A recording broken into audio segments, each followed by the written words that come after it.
के 17 करोड़ मुसलमान भारत के वजीर आजम पर एतमाद भरोसा नहीं करते, बिल्कुल नहीं करते, बता रहा हूं, खुल के कह रहा हूं। अगर आप आर्टिकल 32 का ड्यू प्रोसेस ही खत्म कर देंगे तो फिर मेरे पास क्या बचेगा सर, क्या बचेगा? मैं तो यहां खड़े होकर वो सुप्रीम कोर्ट के मायानाज बेबाक वकील दुष्यंत दवे की तरह तो नहीं कह सकता। मुझे आज भी रूल ऑफ लॉ में भरोसा है, मुझे आज भी कानून पर, संविधान पर भरोसा है, मगर ड्यू प्रोसेस तो फॉलो होना चाहिए। ड्यू प्रोसेस फॉलो नहीं हो रहा। एक तारीखी दिन 22 जनवरी था, एक तारीखी दिन 31 जनवरी था। सर रात के अंधेरे में अपील किए बगैर आप आरे लेकर रास्ता खोल देते हैं। क्या पैगाम दे रहे हैं सर? 600 साल की मेहरौली की मस्जिद को बगैर को नोटिस दिए आपने डिमोलिश कर दिया। मैं जिम्मेदारी के साथ कह रहा हूं कि भारत के प्रधानमंत्री और उनकी सरकार भारत के मुसलमानों से उनकी शनाख्त को छीनना चाहते हैं। ख्वाजा अजमेरी के आस्थाने पर चादर बिछाइए, मगर आप जो चादर मुझसे छीनना चाह रहे हैं, मेरी मस्जिद है, आप हर मस्जिद को छीनना चाहते हैं। आप बताइए 17 करोड़ मुसलमानों को क्या पैगाम दे रहे हैं आप कि आप हर मस्जिद को छीन लेंगे मुझसे? फिर मेरा वजूद किस माने रखता है? मेरा शनाख्त क्या माने रखता है? रूल ऑफ लॉ क्या माने? अच्छा, 1991 के प्लेसेस ऑफ वर्शिप एक्ट पर क्यों नहीं बोलते आप लोग? आप उस पर कायम है नहीं है। आप 500 साल की बात करते, मैं आपसे कहता हूं भाई 500 साल पे मत जाइए, बौद्ध पे जाइए, जैनिज्म पे जाइए, शैविज्म पे जाइए, कहां रुकेंगे?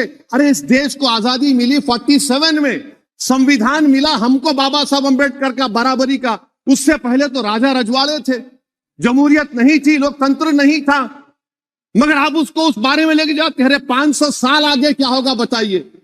आप किसी एक सिविलाइजेशन, सर अंग्रेजी में किसी ने कहा था, civilisation can not be rewritten by hatred, history can not be corrected by demolition. आप ये नहीं कर सकते।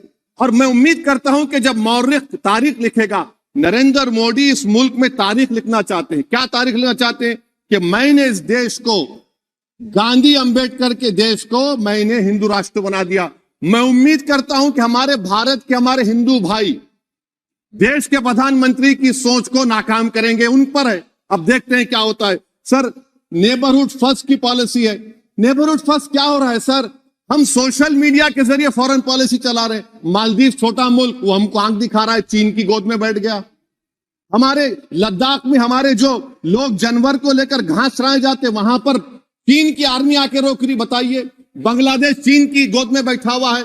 आप गैलेंट्री अवार्ड दे रहे हैं, क्यों दे रहे हैं? कि चीन बैठा हुआ है। तो आपका बफर जोन गया कहां भाई साहब?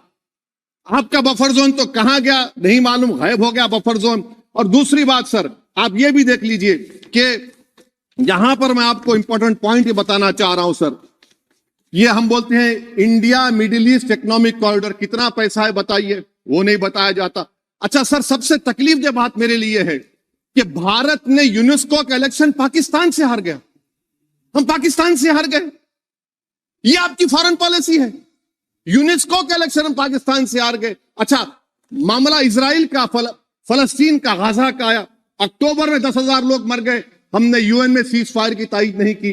दिसंबर आया, 20,000 मर गए, तो हमने तायीद कर दी। क्यों तायीद की? क्योंकि ग्लोबल साउथ को हमको फॉलो करना पड़ रहा। भारत ग्लोबल साउथ को फॉलो कर रहे, मिले तकलीफदेह बात है। यह आपकी नाकामी का बहुत बड़ा सबूत है। इसीलिए हम बता रहे हैं कि यह सरकार की बहुत से नाकाम। अच्छा, अलीगढ़ मुस्लिम यूनिवर्सिटी, आखिरी पॉइंट, अलीगढ़ मुस्लिम यूनिवर्सिटी। सर आप उत्तर प्रदेश से आते हैं सर, 81 में एक्ट पास हुआ। हमारा लॉ ऑफिसर कोर्ट में कहता है कि मैं पार्लियामेंट के एक्ट को नहीं मानता। कैसे नहीं मानते सर? क्या नरेंद्र मोदी ने पार्लियामेंट को नॉमिनेट किया या पार्लियामेंट ने नरेंद्र मोदी को प्रधानमंत्री बनाया? बताइए। 81 के एक्ट को नहीं मानते सर। 2 ही तो सेंट्रल यूनिवर्सिटी है मुसलमानों के, 1,80,000 आप ही के सरकार के दौर में मुसलमान हायर एजुकेशन निकल गए। आप अलीगढ़ मुस्लिम से छीनना चाह रहे हैं। Theory of separation of powers में एग्जीक्यूटिव हमको डिक्टेट करेगा। मेरी आवाज तो पार्लियामेंट है, अब मेरी आवाज के खिलाफ एग्जीक्यूटिव सुप्रीम कोर्ट में बोलता है। अलीगढ़ मुस्लिम यूनिवर्सिटी से इतनी नफरत क्यों है आपको? वहां पर तो हिंदू भाई भी पढ़ते हैं सर। ये अलीगढ़ मुस्लिम यूनिवर्सिटी का मामला है सर। तो मैं आपसे इस बात पर, इस शेर पर अपनी बात को खत्म कर रहा हूं सर। आप भी उर्दू दां हैं जी। मसीहाओं को जब भी आवाज दी है, अहमद फराज का शेर है जी जी, मसीहाओं को जब भी आवाज दी है पलट कर आ गए हर बार कातिल।